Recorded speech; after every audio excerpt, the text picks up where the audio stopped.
Baik, apa khabar semua pelajar? Baik, sekarang kita akan belajar buku tunar runcit. Okey, jadi buku tunar runcit ni adalah satu topik yang agak penting juga dan biasa juga ditanya dalam soalan SPM. Baik, apakah tujuan buku tunar runcit ni?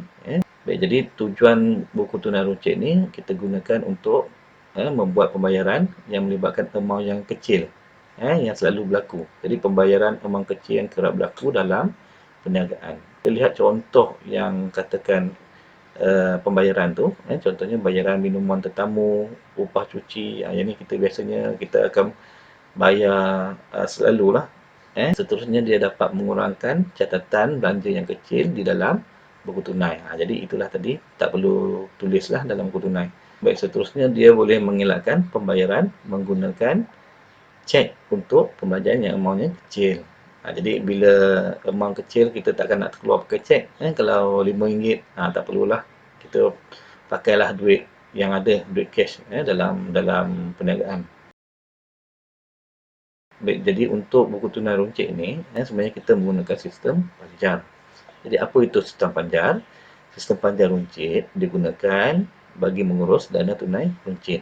Jadi nanti kita lihat cara dia. Sebenarnya ini adalah satu sistem lah, sistem panjar dinamakan. Jadi cara dia macam mana kita lihat.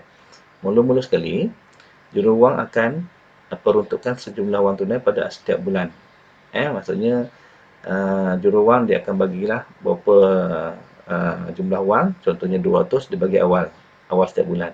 Kemudian nanti jumlah pembelanjaan dihitung setiap hujung bulan. Jadi maksudnya nanti belanja-belanja tu semua dia akan kira lah, kira berapa yang kita pakai. Jadi seterusnya keping cek dikeluarkan bagi tujuan recoupment. Recoupment ni ialah pergantian lah untuk wang yang telah dibelanjakan. Maksudnya tadi katakan 200 bagi cashier bagi, wang bagi, kemudian kita pakai 150. Jadi ada lagi balance ataupun baki 50. Juruwang akan keluarkan lah. Juruwang akan bagi cek nilai 150 yang telah dibelanjakan tu. Baik, sekarang kita akan lihat format untuk buku tunai runcit. Okey, kita lihat. Di sinilah tarikh. Kemudian di sini laju yang kedua ni kita letak butir. Kemudian ini adalah folio.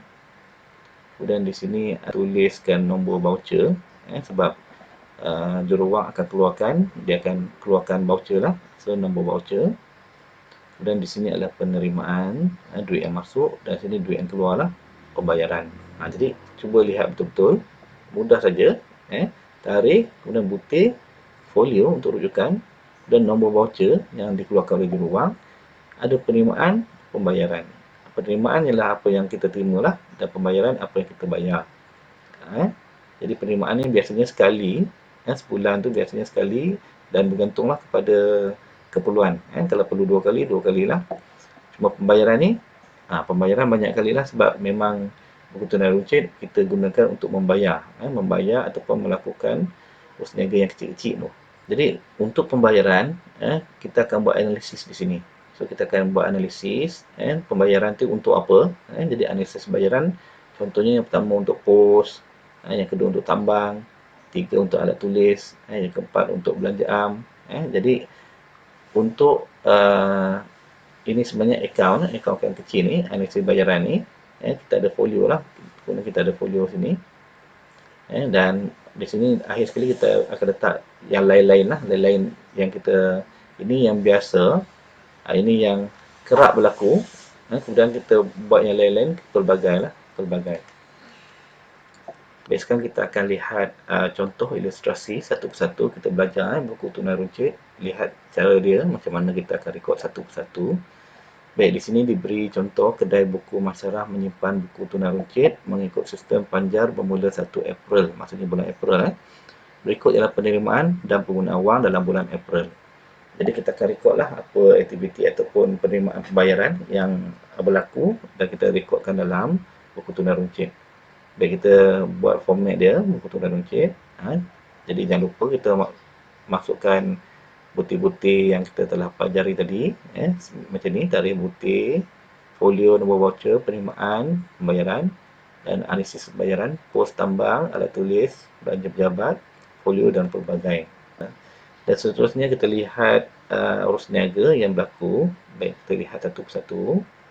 Baik, pada April 1, kita ataupun perniagaan menerima cek daripada ketua juruwang untuk memulakan buku tunai runcit. Jadi, ketua juruwang bagi 600 lah.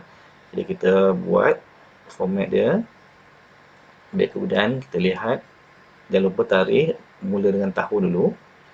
Kemudian, kita lihat bahagian yang perlu ditulis RM di sini. RM kena tulis lah. Okay, semua ni, tambah semua, kena tulis lah. Folio tak payah. Baik, kemudian kita tulis April 1, kita tulis April 1 di sini. Okay, kemudian terima cek. Terima cek maksudnya butir dia bank lah. Kita dapat bank di sini. Baik, jadi yang ini kita terima ni, ketua juruwang dia keluarkan daripada buku tunai. Jadi, kita akan catatkan folio dia, buku tunai 1 sini. Dan kemudian kita terima duit. Bila terima duit, di sini terima, kita masuk bahagian penerimaan di sini. Jadi siaplah untuk urus niaga April 1 ni. Baik, seterusnya kita lihat pula April 3. April 3 di sini kita tengok ada nombor voucher sebab bila kita keluarkan ataupun juruwang dia keluarkan bayaran, keluarkan duit, dia kena ada voucher lah, voucher kena sign lah. Jadi di sini urus niaga adalah alat tulis dan kertas RM90.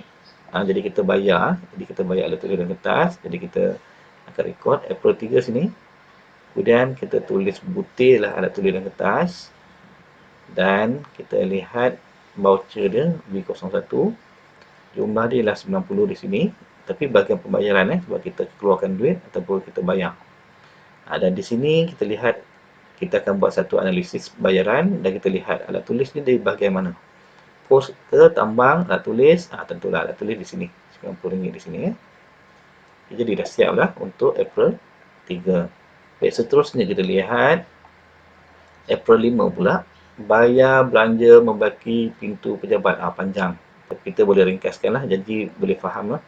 Baik, sekarang April 5, kita tulis April 5. Dan kita tulis di sini baki pintu. Sudahlah baki pintu. Kemudian voucher 02, B02. Dan kita bayar di sini bahagian kredit RM60 dan analisis dia bos ke tambang alat tulis tak sesuai jadi kita masuk pejabat lah, ini berkaitan dengan pejabat di sini. Okey, jadi siaplah yang ini untuk April 5. Baik, seterusnya kita lihat April 7 pula, baiki paip pejabat RM40. Jadi kita macam biasa letak di sini 7. Baik, baki paip pejabat, kita tulis baki paip sudah, baki paip. Dan V03 di sini. Kemudian bahagian pembayaran sebab semua melibatkan pembayaran 40 di sini dan kita pergi macam biasa cari analisis yang sesuai. Di sini yang sesuai ialah belanja pejabat lah di sini. Jadi dah nampak cara nak tulis dia, nak record. Tapi tak apa, kita teruskan lagi. Kita teruskan April 9 pula, pos laju. Pos laju RM50. Baik, macam biasa kita tulis dulu sini 9. Jadi sini ringkas dia pos laju, kita tulis terus pos laju. Voucher 04, B04. Dan kita tulis dulu RM50 kita bayar. Dan kita lihat di mana sesuai, tentulah di post di sini. Kita masukkan di sini. Baik, seterusnya kita lihat April 13 pula, pinjaman Azahar. Azahar pinjam.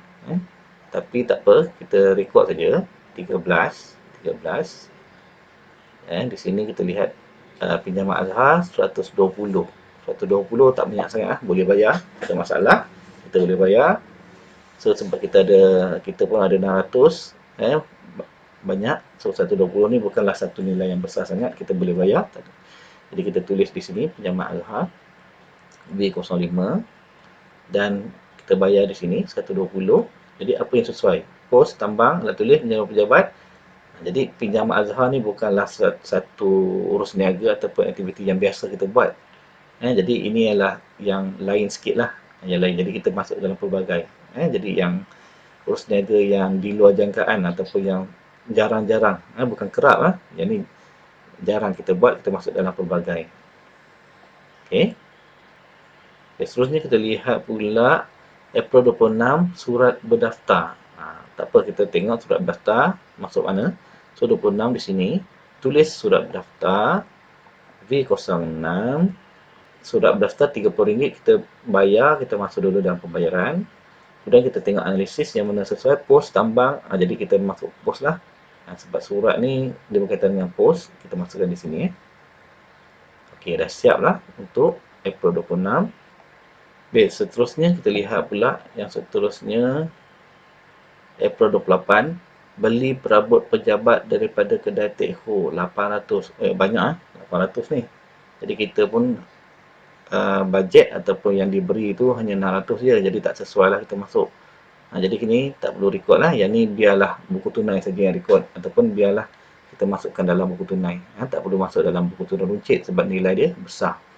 Sedangkan buku tunai runcit ni kita merekod urus niaga ataupun belanja-belanja yang kecil. Baik, seterusnya kita lihat April 29, upah mencuci RM70. Jadi kita masuk di sini macam biasa 29, kita tulislah upah cuci di sini, upah mencuci, voucher V07, pembayaran kita 70, kita tengok atas 70. Baik, kita lihat analisis di mana sesuai. Di mana yang sesuai, pos, tambang, alat tulis, belanja pejabat atau pelbagai.